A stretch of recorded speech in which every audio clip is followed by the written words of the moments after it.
দর্শক, বন্যা পরিস্থিতির খবর জানতে সরাসরি চলে যাচ্ছে সিলেটে। সেখানে আছেন সহকর্মী ওয়েস খসরু। খসরু, নগরীর অবস্থা আপনি আমাদেরকে জানাবেন এবং নদ নদীগুলোর পানি বেড়ে কি অবস্থা দেখছেন এবং সেখানে ত্রাণ বিতরণ বা ত্রাণ সামগ্রী দেওয়ার কোনো তথ্য আপনার কাছে আছে কিনা? প্রণব, আপনার মাধ্যমে দর্শকদের আগেই জানিয়ে দিতে চাই যে সিলেটের নদ নদীর পানি, আপনি যেটি বলছিলেন যে নদ নদীর পানি এই মুহূর্তে সিলেটের সুরমা কুশিয়ারা সহ কয়েকটি নদীর পানি আসলে বিপদসীমার উপর দিয়ে প্রবাহিত হচ্ছে এবং পানি উন্নয়ন বোর্ডের কর্মকর্তারা যেটি জানিয়েছেন যে 6টি নদীর পানি ইতিমধ্যে বিপদসীমার উপর দিয়ে প্রবাহিত হচ্ছে, অর্থাৎ সিলেটের প্রায় অর্ধেক এলাকায় ইতিমধ্যে পানিতে তলিয়ে গেছে এবং সিলেট নগরীর বন্যা পরিস্থিতি আসলে এখন অপরিবর্তিত রয়েছে। যেটুকু পানি কমছে সেটুকু আসলে কমা কিছুই দৃশ্যমান হচ্ছে না।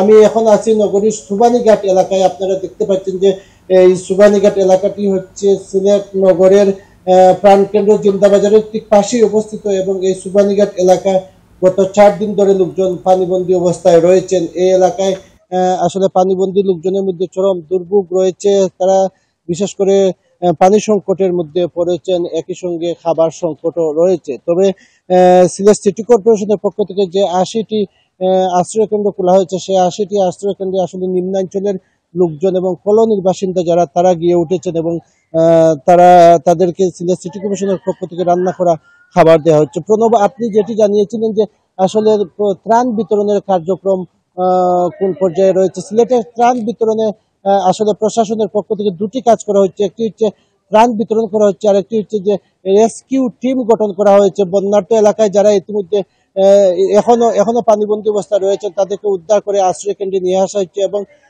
গতকাল যে দুর্যোগ এবং ত্রাণ প্রতিমন্ত্রী সিলেটে এসেছিলেন, তার পক্ষ থেকে যে পরিমাণ সহায়তা দেওয়া হয়েছে, সেই সহায়তার পর আজকে থেকে আসলে একবারে তৃণমূল পর্যায়ে যাতে ত্রাণ গিয়ে পৌঁছে সে বিষয়টি প্রশাসন পাশাপাশি রাজনৈতিক নেতৃবৃন্দের পক্ষ থেকে এটি তৃণমূলে নিয়ে যাওয়া হচ্ছে এই ত্রাণগুলো। তবে আসলে আমাদের সিলেট সিটি কর্পোরেশনের মেয়র আনোয়ারুজ্জামান চৌধুরী যেটি বলেছেন যে সরকার থেকে যে ত্রাণ দেওয়া হচ্ছে সেটি এখনো পর্যাপ্ত হচ্ছে না। কারণ হচ্ছে যে সিলেটে যে পরিমাণ লোক পানিবন্দী রয়েছেন, এই পানিবন্দী লোকজনের দুর্ভোগ কমাতে হলে আসলে বেসরকারি পর্যায়ে ত্রাণ বিতরণটা খুব জরুরি। এই কারণে তিনি আমাদের যারা প্রবাসী রয়েছেন, প্রবাসীদের এই ত্রাণ বিতরণ কার্যক্রমে অংশ নেওয়ার আহ্বান জানিয়েছেন। প্রণব, এই ছিল সিলেটের বন্যার সর্বশেষ খবর।